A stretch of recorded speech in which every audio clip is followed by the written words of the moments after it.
Hi and welcome to round number 5, which was full of ups and downs and honestly not one of my best games and a lot of missed chances by both sides. But we will uh, have a look at it anyway, so let's see what happened.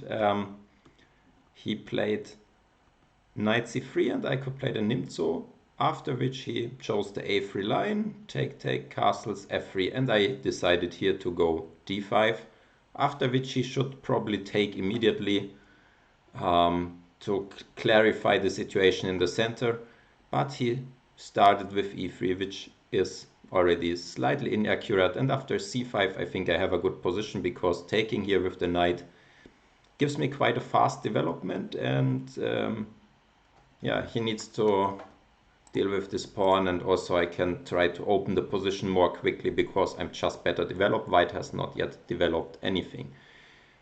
So let's see what happened. He played queen c2, and now I could probably just go for takes, and knight c6, which is solid enough. However, I had another interesting idea, which was giving a check, provoking some weaknesses. At the moment he cannot play queen f2 because c3 will drop in the end, so he needs to play g3, and I just went back. And I thought it's not so easy for white to develop because there is some stuff hanging, and once he wants to develop those two guys, he needs to be careful that the f3 pawn won't drop. If he wants to develop the bishop here, the e3 pawn will drop. So I thought maybe e4 is an option, but here his center will become quite weak very soon. For example, if he protects, I will take and just increase the pressure when black is already more comfortable. So also if here and he takes, he has ruined his pawn structure, and I could even consider playing a move like knight a4, which works tactically because of the fork on c3. But I could also maybe go back, but yeah, knight a4 I think is more aggressive. Instead he decided to play bishop d3, after which I tried to open the center, and he took with the e-pawn, which surprised me. He's not in time to take on h7 though, because after this he needs to guard the bishop from the threat g6, which would trap it, and he also needs to guard the pawns, which is just too much. For example, if he takes in the center, I play g6 and white is lost. So he decided to recapture immediately, and again I thought this is the better choice, but also what he did was interesting, and I played h6 just to defend the pawn. And now his move struck me a little bit because it is against all the principles. He's playing on the wing, he's creating weaknesses while not being really well developed. Of course, he is having a threat, which is bishop g5, and if I ignore it, I might be in trouble, but such play should not proceed if you detect the threat early enough. So here, black would just be lost, I guess, because here the h file opens, and if I take it, there will be a check, and black needs to give up the queen, but cannot prevent the mate anyway. So that's not the way to go. So bishop g5 is a threat, and we just need to make some space for the queen, which I did with the counter in the center, e5. And here already I thought I have a winning position, which is not entirely true. Black is better, but it's not yet winning, so I was a bit over optimistic at this stage.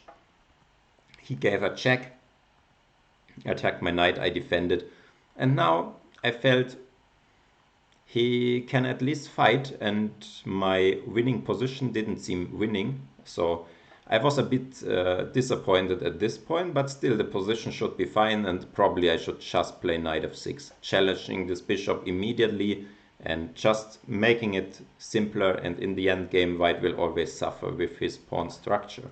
So that's what I should have done. What I did was okay according to computer, but I don't like this move too much because it just slows down my own development, and I will be the one who is down in development from now. So he found a very good plan, bringing his bishop to the long diagonal, which was a major headache for me after that.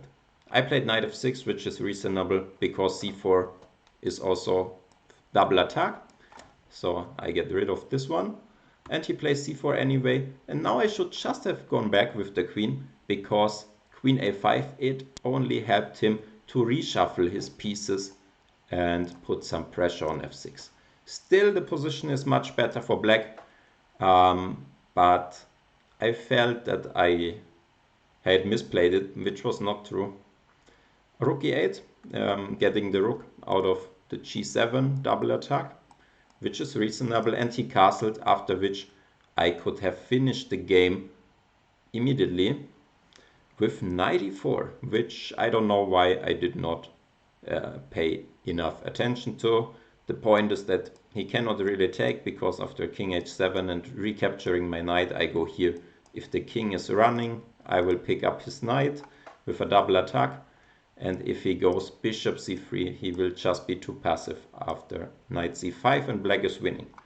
So this was the first chance to finish the game, and I didn't see it. Also, knight e5 is a very reasonable move, shutting down this diagonal and threatening to take on e4 next.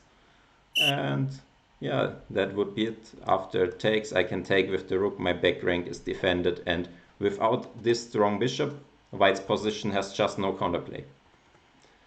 However, I decided to take the pawn, pinning the bishop, but he unpinned, and rook e6, what I played, was a bit too, slow and not foreseeing his best defense. I think I could still have played knight e4 with immediately winning position, because here it's again the same. He cannot take because queen e4, winning the knight, and game is over. But rook e6, I wanted to play rook b6, but somehow underestimated or overlooked his idea that he can just block it, and now it's already getting difficult, because even though white is a pawn down, his pieces are quite active. He just needs to throw this pawn to g5, and I'm in huge trouble because my pieces are not playing, and I couldn't defend here. White is better anyway, but I failed to put up resistance, and after g5, knight c5, he could have just taken here and take here. He has back his pawn, I'm pinned, I'm undeveloped, and yeah, there's just not so big hope for me. However, here I was lucky that he didn't find the best moves. After knight c5, he took on h6. I took. Now he played rook to g1, attacking g7. Still white is winning. And now he played rook to d4, and yeah, I play bishop d7, and now I will not cover every detail here because it's too much. White is still winning at this point, but after bishop d7 and knight d5, I would have had some chances if I take on e4, but I played this one, knight a4, winning the exchange because he cannot allow giving up this bishop, because this bishop is just so great. But still, here white has a winning position with a very nice move, queen to d2, threatening to take queen h6 and then take with the bishop on f6, winning material. So yeah, there is basically no real defense. But luckily for me, he just took on f6 with the knight, and now I can give back the exchange in order not to lose the game, because taking with the pawn, it's again not so good, because the rook is really misplaced. He will be able to transfer the queen to maybe g5. Let's say I protect against the mate, and he will come here, and I just did not see any defense here in the game, so that's why I played rook takes f6. Still I was afraid of queen g2, but actually black is holding here with queen b6 check and rook g6, which I was also hoping in the game. that it will hold, but I hadn't seen yet that rook c8 is my move.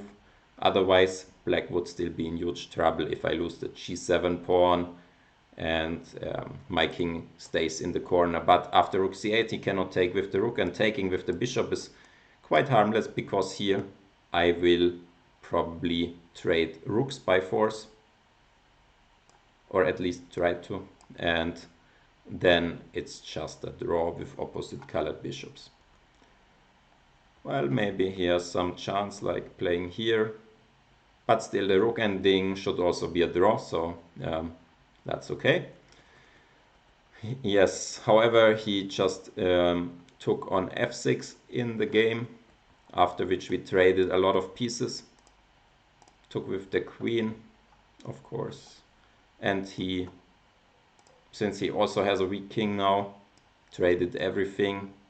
Rook c1, king g7, rook c7, and we went into this rook ending, which I wanted to play on for a little while, but we soon agreed a draw. So many ups and downs, a bit disappointing, of course, first that I missed my wins, but in the end I was again lucky because he also missed his wins. So altogether I think it's a fair result. Of course not something I'm really happy with, but yeah, it will continue, and hope to play better next time. So I hope you enjoyed the game anyway, and yeah, see you next time. Goodbye.